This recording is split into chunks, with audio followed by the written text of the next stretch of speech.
ఇప్పుడు క్యాన్సర్ అనేది నార్మల్ జ్వరంలాగా వచ్చేస్తుందండి. లేడీస్లో రకరకాల కాంప్లికేషన్స్ తోటి స్టార్ట్ అవుతుంది. There are several ways cancer might kill someone. పీకిల దాకా వచ్చిన తర్వాతే డాక్టర్ దగ్గరికి వెళ్తాం. Not surgically corrected. లేడీస్ అయితే చాలా నిర్లక్ష్యం చేస్తున్నారు. చివరి స్టేజ్కి వచ్చిన తర్వాత ప్రివెన్షన్ అనేది కొంతవరకే, మనమేం అన్ని జబ్బులకి హెరిడిటరీగా కొంత క్యాన్సర్ రిస్క్ ఉంటుంది. కొన్ని ఫ్యామిలీస్లో అది క్యారీ ఆన్ అవుతూ ఉంటుంది. అలాగే ఎనిమెట్రల్ క్యాన్సర్ అంటే గర్భసంచి లోపల ఉన్న పొరలో నుంచి వచ్చే క్యాన్సర్. ఇంకా జెంట్స్తో పాటుగా మా లేడీస్కి వచ్చే క్యాన్సర్లు bone cancer, intestinal cancer, brain cancer, thyroid cancer.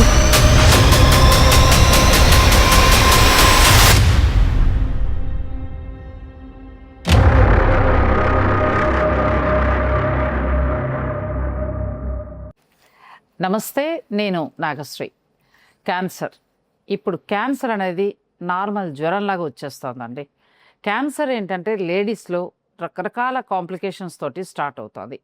ఈ క్యాన్సర్ విషయంలో ఒక్క మాటలు చెప్పాలంటే మన ఆడవాళ్ళం చాలా నిర్లక్ష్యంగానే ఉంటున్నాం. అసలు క్యాన్సర్ ఎందుకు వస్తుంది, ఎటువంటి క్యాన్సర్ డేంజరు, ఎటువంటి క్యాన్సర్ నుంచి అయితే మనం బయటపడగలుగుతాం, అసలు క్యాన్సర్ అనేది వస్తే మనం ఎలా గుర్తించాలి, ఇలా ఎన్నో సందేహాలు ఉంటాయండి. వాటన్నింటికీ కూడా ఈరోజు మనం నాగరాణి గారి ద్వారా సమాధానాన్ని తెలుసుకోబోతున్నాం. ప్రముఖ గైనకాలజిస్ట్, విజయవాడలో 40 ఇయర్స్గా ఆమె ఎంతోమందికి హెల్త్ విషయంలో చాలా చాలా బెటర్మెంట్ ఇచ్చారండి. బెటర్ డాక్టర్ ఆవిడ. సో ఆవిడతోటి ఇప్పుడు మనం మాట్లాడబోతున్నాం. నాగరాణి గారు నమస్తే అండి. నమస్తే అండి. నేను మిమ్మల్ని ముఖ్యంగా అడిగేది ఏంటంటే, లేడీస్కి సంబంధించి హెల్త్ విషయంలో చాలా నెగ్లెక్ట్గా ఉంటాం. అది మాత్రం వాస్తవం. పీకిల దాకా వచ్చిన తర్వాతే డాక్టర్ దగ్గరికి వెళ్తాం. ప్రస్తుతం ఏంటంటే క్యాన్సర్, ఎవరిని అడిగినా, ఏ ఇంట్లో చూసినా ఎవరికో తెలిసిన వాళ్ళు ఎవరో ఒకరు ఖచ్చితంగా క్యాన్సర్ అనేది ఉంటుంది. లేడీస్ అయితే చాలా నిర్లక్ష్యం చేస్తున్నారు. చివరి స్టేజ్కి వచ్చిన తర్వాతే డాక్టర్ దగ్గరికి వెళ్తున్నారు. అసలు ఈ క్యాన్సర్ అనేది లేడీస్లో ఏ అవయవాలకు ఎక్కువగా సోకే అవకాశం ఉంటుంది? యూజువల్గా బ్రెస్ట్ క్యాన్సర్ కామన్ అండి. బ్రెస్ట్ క్యాన్సర్ అనేది ఇప్పుడు గర్భసంచి ముఖద్వారం క్యాన్సరు, బ్రెస్ట్ క్యాన్సరు, ఇవి రెండు కూడా ప్యారలల్గా వెళ్తూ ఉంటాయి. ఒకప్పుడు ముఖద్వారం క్యాన్సర్ ఎక్కువగా ఉండేది, ఇప్పుడు బ్రెస్ట్ క్యాన్సర్ ఎక్కువైంది. ఏదైనా కూడా cancer prevention is better than cure అంటారు కదా. మనం ప్రివెన్షన్ మెజర్స్ కొన్ని ఉంటాయి, అది ఫాలో అవ్వాలి. దానిలో కూడా మళ్ళీ అగైన్ లైఫ్ స్టైల్ మాడిఫికేషనే ఉంటుంది. లైఫ్ స్టైల్లో మనం ఎక్కువ వెయిట్ పెరగకుండా చూసుకోవడం, షుగరు, ఈ డిసీజెస్ రాకుండా, హైపర్ టెన్షన్ రాకుండా చూసుకోవడము, రెగ్యులర్ మెడికల్ చెకప్ అనేది కంపల్సరీ. హెరిడిటరీగా కొంత రిస్క్ ఉంటుంది, హెరిడిటరీగా కొంత క్యాన్సర్ రిస్క్ ఉంటుంది. కొన్ని ఫ్యామిలీస్లో అది క్యారీ ఆన్ అవుతూ ఉంటుంది కొన్ని క్యాన్సర్స్. లేడీస్కి వచ్చే క్యాన్సర్ వచ్చేటప్పటికి మెయిన్గా బ్రెస్ట్ క్యాన్సరు, తర్వాత గర్భసంచి సర్వైకల్ క్యాన్సర్ అంటే గర్భసంచి ముఖద్వారం క్యాన్సరు, అలాగే ఎండోమెట్రియల్ క్యాన్సర్ అంటే గర్భసంచి లోపల ఉన్న పొరలో నుంచి వచ్చే క్యాన్సర్ ఎండోమెట్రియల్ క్యాన్సర్ అంటాం. అలాగే ఓవేరియన్ క్యాన్సర్, రేర్గా ట్యూబల్ క్యాన్సర్స్ కూడా ఉంటాయి. ఫిమ్రియల్ ట్యూబ్లోంచి కూడా వస్తాయి క్యాన్సర్స్. ఇవన్నీ లేడీస్కి మాత్రమే సంబంధించిన క్యాన్సర్స్. ఇంకా జెంట్స్తో పాటుగా మా లేడీస్కి వచ్చే క్యాన్సర్లు bone cancer, intestinal cancer, brain cancer, thyroid cancer, general పాపులేషన్లో మేల్ ఫీమేల్ ఇద్దరు కంబైన్గా వచ్చే క్యాన్సర్స్లో కూడా కొన్ని రిస్కులు ఉంటాయి లేడీస్కి. ఏ క్యాన్సర్ అయినా మనకి ప్రివెన్షన్ అనేది కొంతవరకే, మనమేం అన్ని జబ్బులకి అడ్డం పడలేము. కాకపోతే ఎర్లీ డయాగ్నోసిస్కి కొంత మనకి ఎర్లీగా డయాగ్నోస్ చేయడం కోసం మనం మెడికల్ టెస్టులు చేస్తాం. ఎర్లీ డయాగ్నోసిస్ కోసమే ఎవ్రీ 2 ఇయర్స్కి ఒకసారి హాస్పిటల్కి రావాలి. 40 ఇయర్స్ దాటిన వాళ్ళు కంపల్సరీగా ఎవ్రీ 2 ఇయర్స్కి ఒకసారి హాస్పిటల్కి వెళ్ళి, మనకి జబ్బు ఉంటేనే హాస్పిటల్కి రావడం అనేది ఒక కాన్సెప్ట్ ఉంది. నాకు ఏ రోగం లేదు, నాకు ఈ రోజే హాస్పిటల్కి రావాల్సిన అవసరం వచ్చింది అని చాలామంది డైలాగులు వేస్తూ ఉంటారు. మన చిన్న కంప్లైంట్తో వచ్చినా ఈ రోజుకు అసలు హాస్పిటల్కే రాలేదు అంటే లోపల జబ్బు లేదని కాదు, వాళ్ళు రాలేదంతే. ఒకసారి మనం డయాగ్నోస్ చేసిన తర్వాత వాళ్ళు షాక్లోకి వెళ్ళిపోతారు, ఇది ఉందా అని. ఎర్లీగా డయాగ్నోస్ చేసామనుకోండి, మనకు ట్రీట్మెంట్ కూడా బాగుంటుంది. ఎప్పుడైనా సరే క్యాన్సర్కి ఎర్లీ డయాగ్నోసిస్ కోసమని స్క్రీనింగ్ టెస్టులు పెట్టారు. ఈ స్క్రీనింగ్ టెస్టులు కూడా చాలామంది హాస్పిటల్స్కి రారు కాబట్టి స్కూల్స్కి, కాలేజెస్కి కూడా వెళ్ళి అక్కడ కూడా స్క్రీనింగ్ టెస్టులు చేస్తారు. ఇప్పుడు విజన్ టెస్టులు చేస్తారు పిల్లలకి. అలాగే అమ్మాయిలకి బ్రెస్ట్ క్యాన్సర్ కానీ వాళ్ళకి అవగాహనకి క్లాసెస్ తీసి వాళ్ళు సెల్ఫ్ డయాగ్నోసిస్ ఎలా చేసుకోవాలి, రొమ్ములో గడ్డలు ఉన్నాయా లేదా ఎలా డయాగ్నోస్ చేసుకోవాలి, ల్యూకోరియా అంటే వైట్ డిశ్చార్జ్ ఏమైనా ఎక్కువ ఉన్నా, పొత్తు కడుపులో నొప్పి ఉన్నా, పీరియడ్స్లో ఏమైనా ప్రాబ్లం ఉన్నా డాక్టర్ దగ్గరికి వెళ్ళాలా, ఇంటి దగ్గరే ఉండాలా, ఇవన్నీ కూడా వాళ్ళకి అవేర్నెస్ కలిగించి వాళ్ళని కూడా కొన్ని టెస్టులు చేసుకొని మినిమం బ్లడ్ టెస్ట్లు అవి చేసుకొని ఎర్లీ డయాగ్నోసిస్లో చాలా వరకు ఒక 100 మందిని టెస్ట్ చేశారనుకోండి, ఒక 4-5కి డయాగ్నోస్ చేయగలిగినా వాళ్ళు బయటపడినట్టే లెక్క. ఇప్పుడు క్యాన్సర్కి ఎలా ఉంటుందంటే ఎర్లీ ట్రీట్మెంటే బెస్ట్. స్టేజ్ 1 స్టేజ్ 2 వరకే మనం ట్రీట్మెంట్ కరెక్ట్గా ఉంటుంది. స్టేజ్ 3-4కి వెళ్తే మనం ఎంత ట్రీట్మెంట్ ఇచ్చినా కూడా సర్వైవల్ రేటు ఉండదు. 5 years సర్వైవల్ రేట్ అంటారు కదా. 5 years సర్వైవల్ అంటే 5 సంవత్సరాల వరకు నువ్వు బతికుంటే ట్రీట్మెంట్ సక్సెస్ కరెక్ట్గా ఇచ్చినట్లు లెక్క, అంటే క్యూర్ అయినట్లు లెక్క డిసీజ్. అంటే 3-4 స్టేజెస్కి వచ్చినప్పుడు ఇది ఉంటుంది. ఈవెన్ స్టేజ్ 1 స్టేజ్ 2 కూడా 5 years సర్వైవల్ రేట్. 5 years నీకు క్యాన్సర్ ట్రీట్మెంట్ ఇచ్చిన తర్వాత 5 years సర్వైవల్ రేట్ బట్టి సక్సెస్ గురించి మాట్లాడతాం. స్టేజ్ 1 స్టేజ్ 2కి డాక్టర్స్ చెప్పేస్తారు డెఫినెట్గా ట్రీట్మెంట్ బాగుంది, నీకు ఇంక ఇబ్బంది లేదని. అయినా కూడా ఫాలో అప్ ఉంటుంది 5 years వరకు. ఏ క్యాన్సర్ అయినా స్టేజ్ 1 అయినా సరే 5 years వరకు ఫాలో అప్ ఉంటుంది. 5 years వరకు వాళ్ళకి ఎటువంటి రికరెన్స్ కాంప్లికేషన్స్ లేకపోతే కంప్లీట్ క్యూర్ అయినట్టే లెక్క. అంటే క్యాన్సర్ని స్టేజ్ 3-4 వాళ్ళకి ఏమవుతుందంటే ఈ 5 yearsలోనే మళ్ళీ రికరెన్స్ మెటాస్టాసిస్ రావడము, దానివల్ల వచ్చే సైడ్ ఎఫెక్ట్స్ కాంప్లికేషన్స్తోనే ల్యాండ్ అవుతూ ఉంటాం. అందుకనే డాక్టర్స్ కూడా వాళ్ళ అడ్రస్లు అవి దగ్గర పెట్టుకొని స్టేజ్ 3-4 వాళ్ళని ఫాలో అప్ చేస్తారు. 5 years వరకు వాళ్ళు బతుకున్నారా లేదా, ఒకవేళ బతుకుంటే బాగున్నారా, హెల్దీగా ఉన్నారా అని ఫాలో అప్ చేసుకుని సక్సెస్ రేటు వాళ్ళు రికార్డ్ చేసుకుంటాం. మనం చేసిన ట్రీట్మెంట్కి మనం 3-4లో కూడా బతికిచ్చాం పేషెంట్ని అని. 5 years కనుక దాటితే సర్వైవ్ అయినట్టే లెక్క. 5 years తర్వాత ఇంకా డెత్ అయితే వేరే రీజన్స్ ఉంటాయి, క్యాన్సర్ వల్ల కాదు. కాబట్టి అట్లా మానిటర్ చేస్తాం. మనకి డయాగ్నోసిస్ అనేది ఎర్లీ డయాగ్నోసిస్ కోసమే స్క్రీనింగ్ టెస్టుల కోసం హాస్పిటల్కి రావాలి. హాస్పిటల్కి జబ్బు ఉంటేనే రావడం అనేది ఓల్డ్ కాన్సెప్ట్, జబ్బు లేకపోయినా రావాలి. ఇప్పుడు అందుకే కొంతమంది చూడండి వాళ్ళ ఫ్రెండ్కి ఏదో టెస్ట్ అని వెళ్తే వీళ్ళు ఏదో చేయించుకుంటే వీళ్ళకి బయటపడుతూ ఉంటుంది కొన్ని కేసుల్లో. అంటే చాలామంది పబ్లిక్ ఏమనుకుంటారంటే మనకి జబ్బు ఉంటేనే హాస్పిటల్కి వెళ్ళాలి, మనకి ఏ రోగం లేకుండా ఎందుకు వెళ్ళాలి అని ఒకటి. రెండోది అన్నెసెసరీగా డబ్బులు ఎందుకు ఖర్చు పెట్టాలి అనేది ఒకటి ఉంటుంది. అన్నెసెసరీ అని అనుకోవద్దు, అది నెసెసరీనే. అనవసరంగా టెస్టులన్నీ చేశారు, ఏమీ లేదని చెప్పారు చివరికి అని కూడా నవ్వుకుంటా ఉంటారు. ఏమీ లేదని చెప్తే మంచిదే కదా, మంచిదే కదా. అన్ని టెస్టులు అంటే మాది టూ మెనీ టెస్టులు అవసరం లేదండి. బేసిక్ టెస్టులు ఉంటాయి, అవి చేయించుకోవాలి. ఇప్పుడు A to Z మొత్తం ఉన్న బ్లడ్ టెస్టులు మనకు అవసరం లేకపోయినా మొత్తం స్కాన్లు, బ్రెయిన్ స్కాన్లు, MRIలు అలా అంతంత టెస్టులు అవసరం లేదండి. బేసిక్ టెస్టులు చేయించుకుంటే సరిపోతుంది. బేసిక్ హార్మోన్ టెస్టులు, థైరాయిడ్ టెస్టులు, షుగర్ గ్లూకోజ్ టాలరెన్స్ టెస్టులు, బ్లడ్ పర్సంటేజ్, అలాగే అల్ట్రాసౌండ్ స్కాను అబ్డమెన్కి. ఇంకా వాళ్ళ కంప్లైంట్ని బట్టి ఏమైనా హెడేక్ అట్లాంటివి ఏమైనా చెప్తే దానికి న్యూరాలజిస్ట్ని కన్సల్ట్ చేయడము, అలాగే వాళ్ళ కంప్లైంట్ని బట్టి కొన్ని టెస్టులు. అలాగా బేసిక్ నీడ్ని బట్టి టూ మెనీ టెస్టులు అవసరం లేదు. ఎవరి 6 monthsకి or at least once in a year screening test లాగా అందరూ ఇప్పుడు ఈ ఏజ్ గ్రూప్ అని చెప్పడానికి లేదు. చిన్నపిల్లలు అప్పటి నుంచి కూడా అవసరం. మనం డబ్బులు ఖర్చు పెట్టడానికి ఇష్టపడం కాబట్టి అట్లీస్ట్ 20 years నుంచి వాళ్ళ ఎర్నింగ్, వాళ్ళ సంపాదన వాళ్ళకి వచ్చిన తర్వాత అయినా దే కెన్ స్పెండ్. పేరెంట్స్ మీద డిపెండెంట్గా ఉన్నప్పుడు వాళ్ళకి అంత ఇది ఉండదు, ఫ్రీడమ్ ఉండదు. కాబట్టి ఇప్పుడు వాళ్ళ ఎర్నింగ్ వచ్చాక అట్లీస్ట్ 25కి దే స్టార్ట్ ఎర్న్. అప్పటి నుంచైనా వాళ్ళు హెల్త్ మీద ఫోకస్ చేసి ఎవరి 1 yearకి ఒకసారి హాస్పిటల్కి రావాలి. నా అడ్వైజ్ ఏంటంటే కంప్లైంట్ వచ్చిన తర్వాతనే హాస్పిటల్కి రావడం కరెక్ట్ కాదు. Without complaint also you have to come to the hospital. రెండోది అన్నెసెసరీగా టెస్టులు చేసి డబ్బులు తీసుకుంటున్నారా అన్నది కరెక్ట్ కాదండి. అది అవసరమైన టెస్టులే చేయించుకోండి. మీరు అడగండి, యూ హ్యావ్ ఎ వాయిస్, మీరు అడగండి డాక్టర్ గారు మీరు ఎందుకు ఈ టెస్టులన్నీ ఎందుకు చేస్తున్నారు, నాకు ఈ ఇందులో అవసరమే ఉన్నాయి అడిగి తెలుసుకోండి. బేసిక్ టెస్టులు చేయించుకోండి. చేయించుకున్న తర్వాత హ్యాపీగా అన్నీ బాగున్నాయంటే హ్యాపీ, అంతేగాని అనవసరంగా చేశారు కాబట్టి మాకేమీ లేదని చెప్పారు ఆ డైలాగ్ లేకండి. హ్యాపీగా ఉంటే మంచిది కదా. ఇంకొక 4 చీరలు ఎక్స్ట్రాగా అనుకోండి, ఇంకొకటిగా ఊళ్ళు తిరగండి హ్యాపీగా. హెల్త్ బాగున్న తర్వాత అప్పుడు మీరు you can spend for your self. మీరు బాగా హెల్తీగా ఉన్నప్పుడు మీరు ఎంత ఖర్చు పెట్టుకున్నా దట్ గివ్స్ హ్యాపీనెస్. అందుకని ముందు ఇది టెస్ట్ చేయించుకుని నేను బాగున్నాను అన్నప్పుడు అప్పుడు then you can have your own. అంతే తప్పితే మెడికల్ టెస్టుల కోసం డబ్బులు వేస్ట్ అయినాయి అనే కాన్సెప్ట్ కరెక్ట్ కాదు, చాలా తప్పు ఆ మాట. డాక్టర్ గారు చెప్పింది అక్షర సత్యం అండి. డబ్బులు ఖర్చు అవుతాయని టెస్టులు మారడం అది మన అవివేకమే అవుతుంది.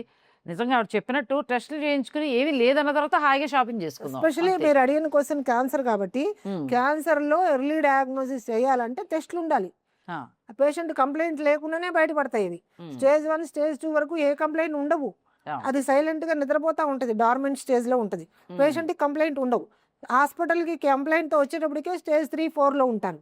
అప్పుడు ట్రీట్మెంట్ చేసినా ఉపయోగం లేదు. మనం ఎర్లీగా పట్టుకోవాలంటే ఏం చేయాలి? హెల్తీగా ఉన్న వాళ్ళనే పట్టుకొని స్క్రీనింగ్ టెస్ట్ చేయాలి. మరి చేయాలంటే మరి కంప్లైంట్ లేకుండానే టెస్టులు చేయాలి కదా! ఆ! మరి అది వాళ్ళంతట వాళ్ళే రావాలి కదా!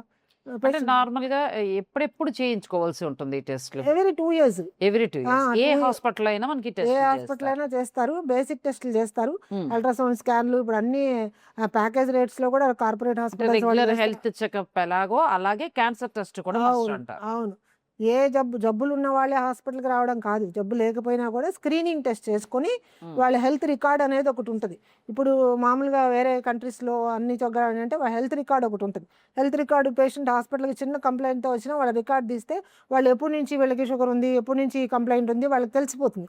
మన హ్మ్. అలా కాదు. ఒక పేషెంట్ వస్తే వాళ్ళని మనం అన్నీ అడగాలి. ఆ! మీకు ఆ జబ్బు ఉందా? ఈ జబ్బు ఉందా? ఎన్నాళ్ళ నుంచి వాడుతున్నారు? ఏ మందులు వాడుతున్నారు? ఆ హిస్టరీ లాగడానికి చాలా టైం పడుతుంది. మన దగ్గర రికార్డ్ ఉండదు. హ్మ్. మనకి హెల్త్ రికార్డ్ అనేది మనం పెట్టుకుంటే అది మనకి చాలా ఫెచ్ అవుతుంది.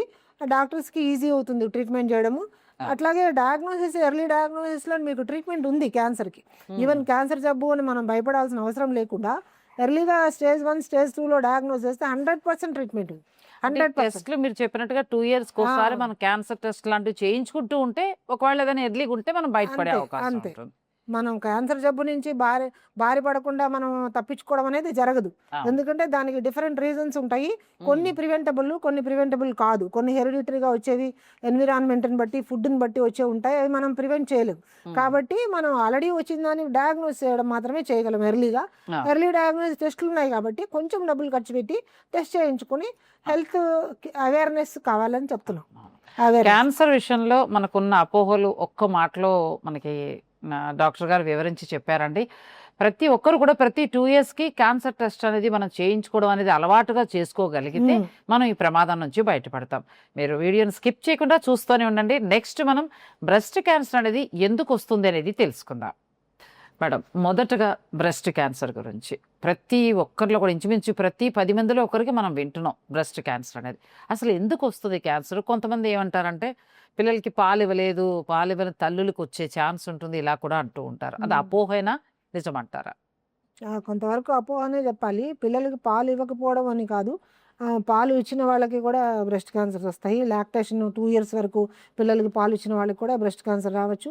అసలు పాలు ఇవ్వని వాళ్ళకి కూడా నల్లిపారస్ వాళ్ళకి కొంత రిస్క్ ఉంటది. పిల్లలు తక్కువగా ఇప్పుడు 10 మంది, 20 మందిని ఇదివరకు అట్లా కనట్లేదు కాబట్టి తక్కువ పిల్లలతోని ఆపుకోవడం వలన హార్మోన్ ఎఫెక్ట్ కంటిన్యూయస్‌గా ఉండి అలాగే సప్లిమెంట్స్ తీసుకుంటారు. మన కంట్రీలో తక్కువ. వేరే కంట్రీస్‌లో కొంచెం యంగ్‌గా కనిపించడానికి ఈస్ట్రోజన్ సప్లిమెంట్స్ అవి తీసుకుంటారు. అవి ప్యాచెస్ అంటారు. Estrogen patches hormones. అవి తీసుకోవడం వల్ల కూడా బ్రెస్ట్ క్యాన్సర్ రిస్క్ ఎక్కువ ఉంటది వాళ్ళకి. ఎక్కువ హ్మ్. కాలం హార్మోన్స్ తీసుకోవడం వల్ల. అలాగే బాడీలో ఉన్న హార్మోన్సే మనకి హార్మోన్ ఇంబాలెన్స్ అనే చెప్పాలి బ్రెస్ట్ క్యాన్సర్ అయినా కూడా. ఈ హార్మోన్స్ అన్నవి కరెక్ట్‌గా ఉన్నాయా లేదా అని అవి కూడా మనకి బ్లడ్ టెస్ట్‌లో బయటపడతాయి. మెన్స్ట్రువల్ సైకిల్‌ని బట్టి కొంత ఉంటది. ఇలాగ పీసీఓడీ అని చెప్పాం కదా! దానికి కూడా కొంత రిలేటెడ్‌గా ఉంటది. వెయిట్ కొంత రిలేటెడ్‌గా ఉంటుంది.